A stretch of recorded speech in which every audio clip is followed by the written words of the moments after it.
Hey guys, so I thought that following along with what I did yesterday, that maybe I would try to show you what I would do on a horse that hadn't had a lot of this handling before. This gelding is a little bit bigger. He's not one of mine. He's here boarding right now, and you know, he's probably a little bit different kind of horse. Like RC, when we watched yesterday, of course, I've been doing that with him. And there were a couple of things that I left out that I wanted to cover too when I went back and watched it. So I'm just going to kind of show you what I would do when I would start doing things. And my guess is he can be a little bit of a pig, so he might kind of be like that. So it might be a little bit closer to what you would see when you first start doing something with your horse. And you know, I honestly I haven't even done anything with him, so I don't know how it's going to go. So we'll just kind of see when I start trying to move him around here what he wants to do.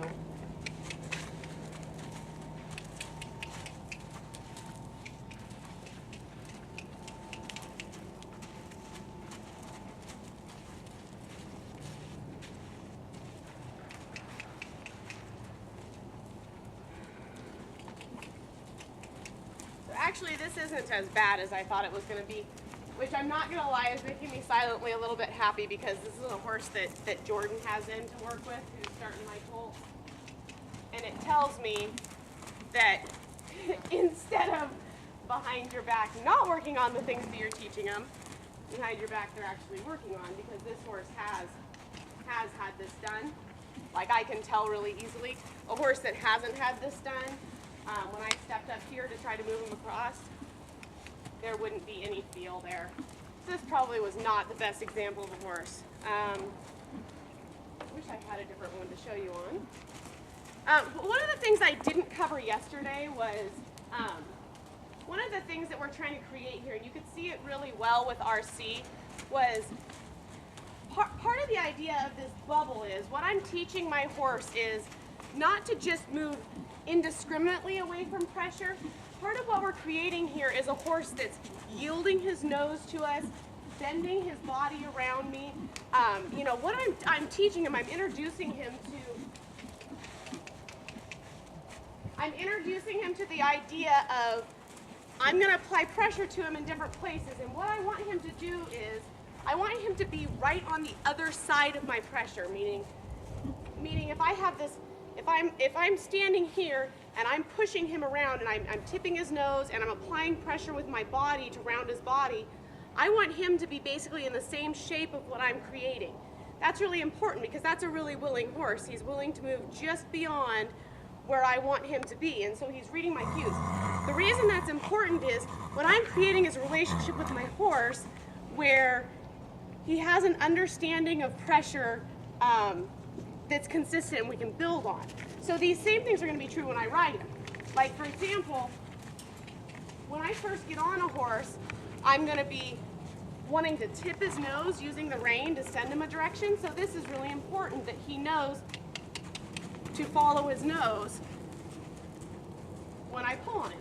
The next thing I'm going to do is I'm going to teach him to move around my leg, or to kind of form around my leg. So I'm teaching him right now about pressure in this spot without even touching him. So that's going to translate over to when I start riding him. And you know, one thing that I've said before is the way a horse does one thing is kind of the way he does everything. So I can work a lot on resistance in my horse from the ground here that'll translate over to when I'm riding, because I'm creating a relationship with him that doesn't have resistance. Anytime you go and I ask him to move his feet and there's resistance, that's something that's going to make me work on it, right? Because that's a sticky spot. And I have to actually say I mean, this isn't perfect, but it's pretty dang good, which makes me happy with Jordan. But like, if this horse wasn't moving away there, where if I was going to send him here, and what happens a lot is that their feet will get sticky right here. So if I was coming here and I tried to move him and he wouldn't move, eventually I'd just get up in here and make him move away from me by applying pressure to him. Because what I'm wanting to do is apply pressure and encourage him to move away from me And so I'm gonna let him go when he goes away from me, but I'm not gonna scare him so that he goes too far.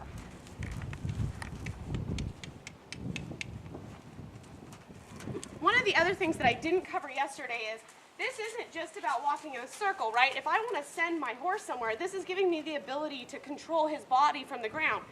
So I can send him and walk with him and do, if I want to send him like into a trailer. See, and this is sticky because he's only really been worked with around in a circle.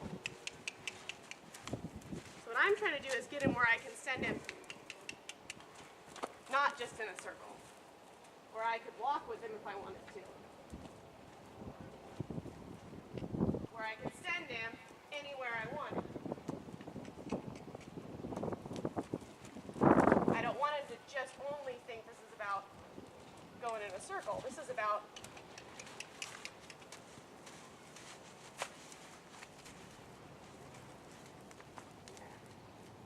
I should be able to go wherever I want with him, because if I move my body with him,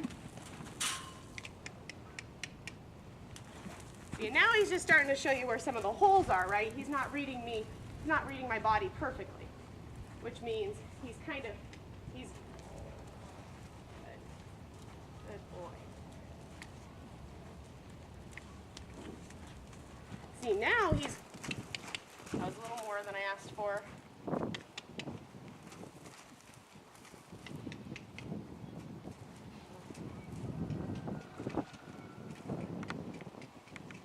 Yesterday when I was talking with Robin, I described this as a dance, right? So what I'm trying to create is a situation where what I do, what pressure I give him, has an equal reaction with him, so that it looks much like a dance. And that's good boy, good boy. Right? I don't want him to respond more than I'm asking. I want him to be moving just with me, just outside of where I am, and it's going to look more like a dance than anything. And that is the kind of relationship you want to create with your horse. It's kind of like when you're leading. It's like if, probably what people say about me, and this is what Robin said about herself, but you know, it's like two people can't lead and have a tango go well. There has to be one leader. So, you know, when you're dancing, you're giving cues or instructing somebody who's your partner on where you want them to be. It's the same with a horse, and it should look and feel a lot like that, without resistance or tenseness or any of that. The other thing I wanted to say about using your, you know, I talked about intention yesterday, and I use my hands like this. I don't often use my rope. See there, he was getting a little bit sticky for me. You know, I kind of slowed him up, but then he slowed up a little too much on the other side. So when I use my hands like this, kind of how I'm thinking about it is, I don't know a better way to describe this than, you know, like when Spider-Man shoots webs out of his hands? It's kind of like that. Think of it like you're shooting intention out of your hands at different places in his body. Right? So here I'm kind of like at his shoulder and at his hip with my hands, and I'm pushing or sending intention that way. Those are kind of the things that I felt like I didn't cover very well yesterday. And I guess that if you have any questions about this, shoot me an email. I know I've gotten a lot of responses from people about this, so that's why I wanted to do it with just a little bit different kind of horse. Let me know if there's anything else I can do for you guys or any other videos you're wanting to see, and we'll talk to you soon. Thank you.